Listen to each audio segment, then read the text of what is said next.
Hello, this is Barb Long at Spiritual Vistas, and this is 10 ways to de-stress your life. Spiritual Vistas Counseling and Services, expanding the spiritual vistas of women to empower them to walk in the fullness of God.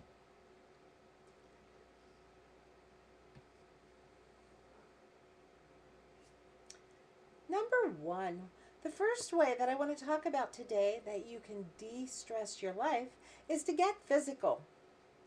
I have 2 videos in here. The first link takes you to a place called Lymphatic Up and Down.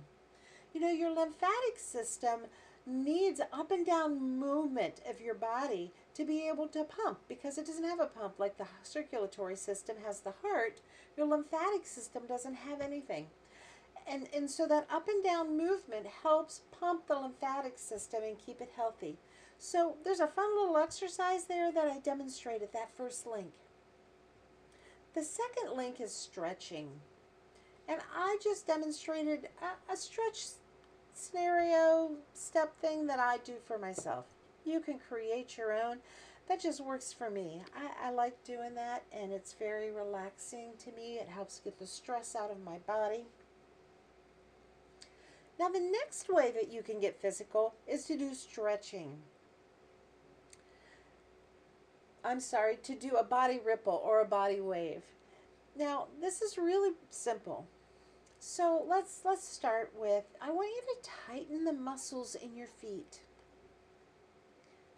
Now tighten the muscles in your calves. Tighten your thighs. Your abdomen. Your hands. Tighten your arms. Now your chest, your neck, and your face. Now go back to your feet and relax your feet. Relax your calves, your thighs. Relax your abdomen, your hands, your arms, your chest, neck, and face. And that's one way that you can bring down the stress levels in your life. Another way to do it is to, again, starting at your feet, tighten your feet for a couple of seconds, then relax them. Tighten your calves, relax them. Your thighs, relax them. Abdomen, relax. Hands, relax. Arms, relax. Chest, relax. Neck, relax. Face, relax. So you can do that either way. They're both ways to kind of just get the tension and the stress out of your body. You know, regular exercise improves health and empowers your immune system. You know, you can improve your mental ability by walking just 10 minutes a day. And interestingly enough, when you're walking for that purpose, the 10 minutes doesn't even have to be together. So you could, you know, park further out when you go to the grocery store and walk in. There you got 3 minutes. On the way back out, you've got another 3 minutes. That's 6 minutes. Maybe you take your dog for a 5-minute walk. If you have a big dog, you probably need more walking than that. I have a little dog, so 5 to 10 minutes is enough. But anyway, just walk for 5 minutes. And right there you have 11 minutes. So it doesn't have to all be at the same time. Now that doesn't help your cardiac system or that kind of thing, but it really does help mind powers. Number two way to de-stress your life is scheduled and spontaneous rest and relaxation. We think about vacations as a great way to relax, but I'm talking about even mini vacations or even micro vacations. A mini vacation might be you take a day or 2 days off of work and maybe have an extended weekend, a 3 or 4 day weekend, and just do whatever you want to do. Go somewhere or just stay home and relax or whatever you want. But we can even do micro vacations in the middle of a day. For example, go for a short walk. Just spend some time outside. Call a friend. Sweat out tension with a good workout. Sit down and journal for half an hour. Or take a long soaking bath. Take even just a couple minutes for some aromatherapy. Light a couple candles, light a stick of incense, and just breathe it in and enjoy it, even just for a minute or two before you have to get back to work. Have a cup of your favorite comfort drink, herbal tea, hot chocolate. Play with a pet. Play in the dirt. This is one of my favorites in the spring and summer, is to play in the dirt. I go out and garden and my vegetables and my flowers. Get a massage. Curl up with a good book. Even if you only have 15 minutes to sit down and read, that helps shift your mind so that you can relax. Listen to some music. Watch a comedy. Comedies are really great because they shift your mind. Laughter makes shifts in the minds and the way the neural pathways run, and you can actually see significant change just by a good laugh.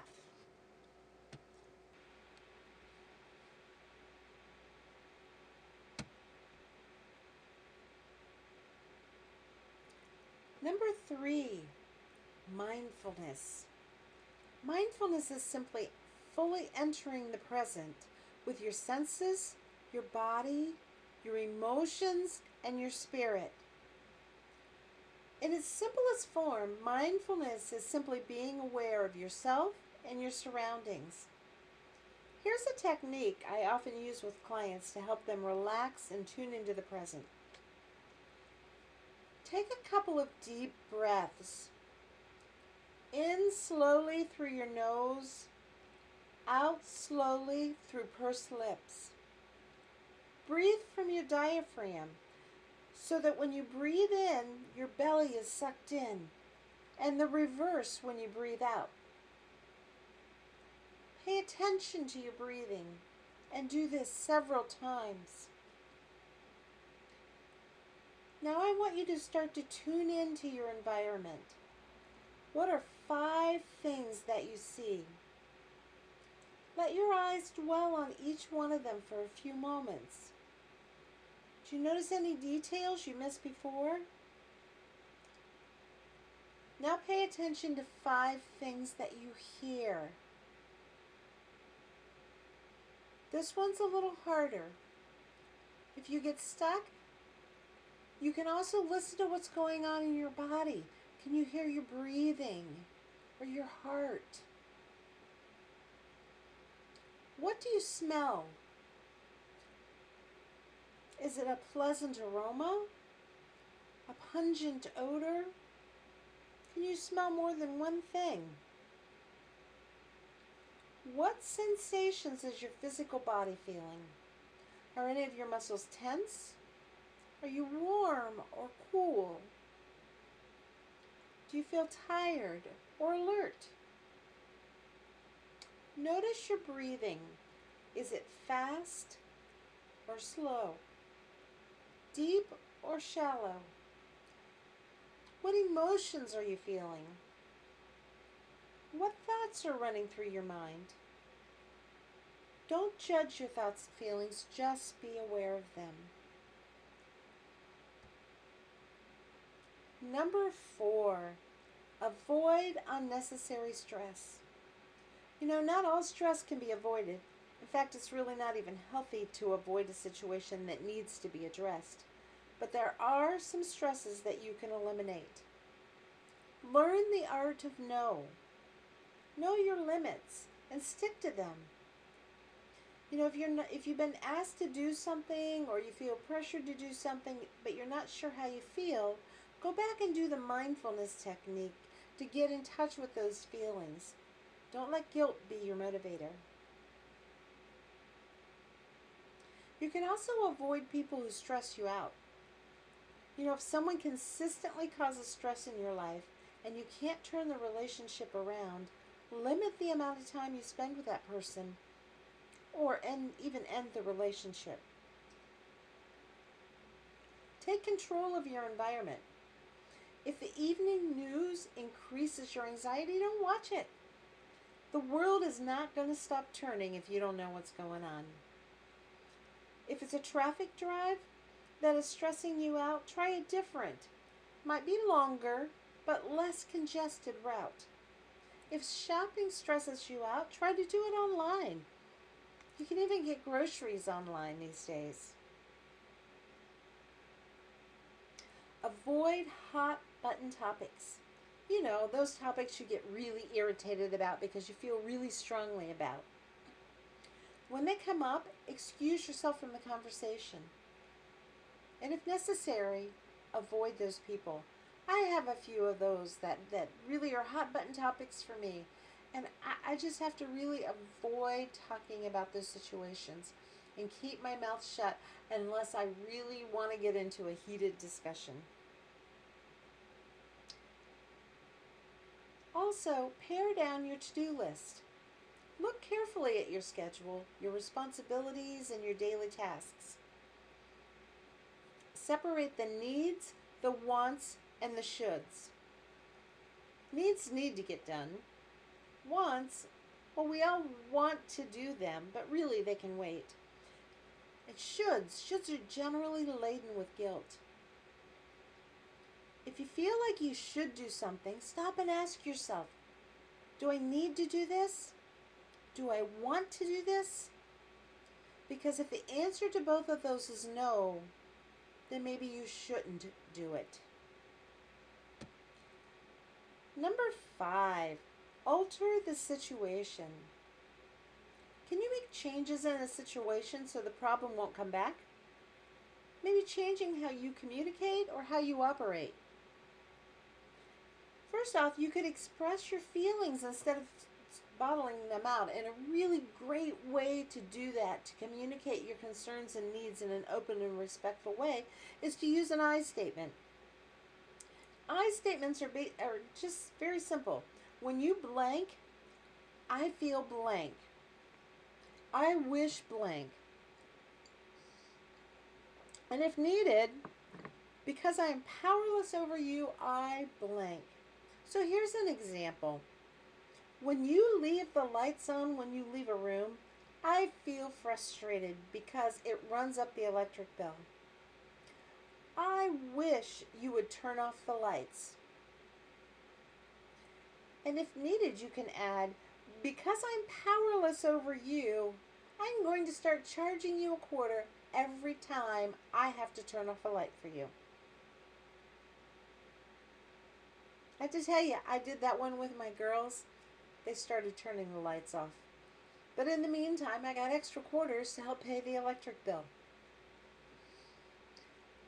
Be willing to compromise. What really are the non-negotiables? If the other party gives a little, can you give a little? Are you willing to be the one who leads with the offer for compromise? That may need to happen. Be willing to. If you know what your non-negotiables are, and therefore what your negotiables are, you know what areas you can give in. Be more assertive. Don't take a back seat in your own life. Deal with problems head on, doing your best to anticipate and prevent further problems. Set limits with other people. I only have 5 minutes to talk, so we can talk later. I can make 10 phone calls for the fundraiser, but I can't call the entire list. Manage your time better. Try to plan ahead. When your schedule is really full, it's better to take the 10 to 15 minutes to make a detailed itinerary for yourself. I'm going to do this, then I'm going to do that, and then I'm going to do this. You will find yourself far more productive than if you just run into the day. Also, ask God to show you if there are any hurtful ways in you. Psalm 139, 23 through 24, David says, "Search me, O God, and know my heart. Test me and know my anxious thoughts. See if there is any offensive way in me, and lead me in the way everlasting." Anxiety is a form of fear, and fear is a sin. God wants us to take our sin to Him and lay it down at the cross. Sometimes we can't see it though, so ask God to reveal your anxious thoughts. Because when you have anxious thoughts, you're hurting yourself and you're probably hurting those people you love. Number 6, learn from a chameleon. If you cannot change the stressor, change yourself, your expectations, and your attitudes. Reframe problems. Try to view a stressful situation from a different, more positive perspective. Rather than fuming about a traffic jam, look at it as an opportunity to be alone with your thoughts. Listen to your music. Look at the big picture. Put it in perspective. In the big scheme of things, how important will this issue be in 5 years? In 1 year? How about next week? Even tomorrow? Sometimes we get really stressed out about things today that even tomorrow are not going to make any difference. For example, standing in line at the grocery store, we get really frustrated with that sometimes. But even tomorrow, that's not even going to be on our radar, most likely. Adjust your standards. Perfectionism is a major source of avoidable stress. Stop setting yourself up for frustration by demanding perfection. Set reasonable standards for yourself and for others. Learn to know when it's good enough. Focus on the positive. What's going right in your life? In Philippians 4:8, it says in the New Living Translation, "And now, dear brothers and sisters, one final thing. Fix your thoughts on what is true and honorable and right and pure and lovely and admirable. Think about those things that are excellent and worthy of praise." Now, I am not talking about being a Pollyanna. I'm not talking about putting on rose-colored glasses. Anyone who knows me at all knows I do not promote that. I promote a view of reality. I'm just saying that we can get overwhelmed when we are always focused on the negative and we are always focused on what is going wrong. Don't deny it, but also focus on what is going right. And most importantly, know that our God is a big God. He is able to overcome every obstacle in our lives. Focus on the things that God is doing and watch them.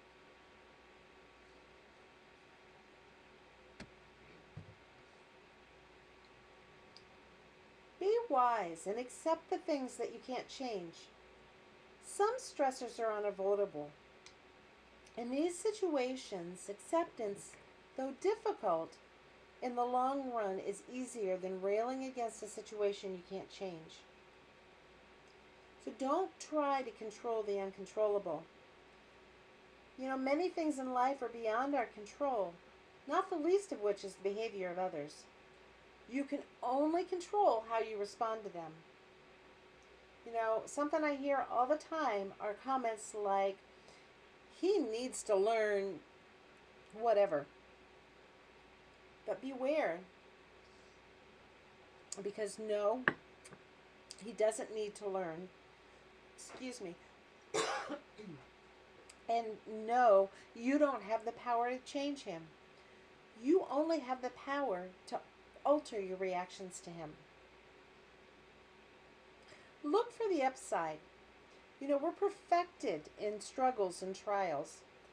Look for the opportunity that will enhance your life. If your own personal choices contributed to the stressful situation, take time to reflect and learn from your mistakes. In James 1:2-4, it says, "My brethren, count it all joy when you fall into various trials, knowing that the testing of your faith produces patience. But let patience have its perfect work, that you may be perfect and complete, lacking nothing."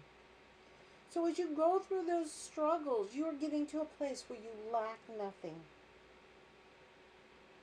Share your feelings. Talk with a trusted friend or meet with a therapist. Burdens shared are halved. Plus, you may gain some new insights from those people you share with. Learn to forgive. Accept the fact that we do not live in a perfect world. So let go of the negative energy that's hurting you anyway. And if you want to understand more about what forgiveness is, what it isn't, kind of how to walk through that process, I have a free ebook on my website called Breaking the Chains of Unforgiveness. All you have to do is enter your email and you can download it free right away. It'll come right to your inbox in a PDF format.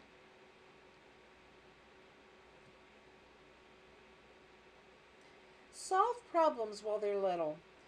Problems grow with time because we get more frustrated and more irritated about them. So get them while they're little. If somebody does something and it irritates you and they do it one or two times, you might want to just blow it off. But if it continues and you still don't say anything, you're likely to start getting frustrated. And if it continues still, you're probably going to get angry. And then even beyond that, you could become bitter if this thing keeps happening over and over again. If you don't like something, just be honest about it. Hey, please don't do that. I don't like that. It hurts my feelings, whatever it is. But do it while the problem's little.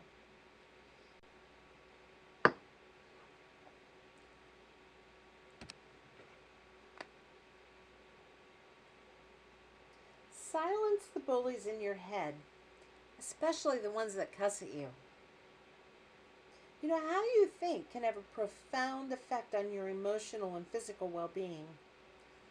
Whenever you think a negative thought about yourself, your body begins to react as if in the middle of a stressful situation. So eliminate cuss words like should, must, always, and never. I want you to try an experiment. I want you to think about something that you told yourself, you said in your head, oh, I should have done that. Maybe I shouldn't have spent so much money. So I want you to say that to yourself. I should have, or I shouldn't have, and fill in the blank for you. I want you to pay attention to how that feels. If you're kind of struggling with getting in touch with those feelings, go back and do the mindfulness exercise, and then come back and do this exercise. So tell yourself, I should, or I shouldn't have. And see how that feels. Now, I want you to say to yourself instead, I wish I would have done that differently. The lesson I learned from that is, and the next time I will, how does that feel? Does that feel different?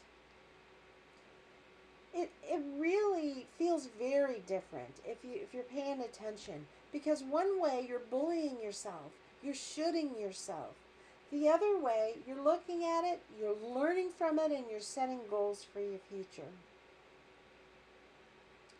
Claim the truth. What does God's word say? When you start believing things like, oh, I'll always be a failure, I will never get this together, what does God's word say? Doesn't it say that you are the head and not the tail? There's blessings that come with following Jesus. Not saying life is easy. Again, let's not wear rose-colored glasses. But I'm saying there's blessings that come with following Jesus.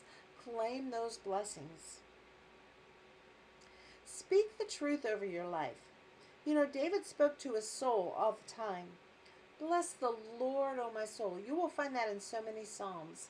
And there's a beautiful song that we sing oftentimes that says exactly that. Bless the Lord, O my soul. Sometimes we have to remind ourselves to bless the Lord, regardless of our circumstances, because He is worthy of the praise, and He is our shepherd, and He will lead us out of stressful situations. Number 10, bring order to your schedule. Schedule blocks of time for doing tasks instead of trying to squeeze them in. This is especially important for tasks that involve thinking and creativity. When you're doing creative tasks, this is not the time for multitasking. And as a bonus, remember what is most important. You know, I don't know if this story is true or not, but it's a great story, so I'm going to tell it anyway. It is said that a professor of philosophy came into his class one day, and there were some items in front of him.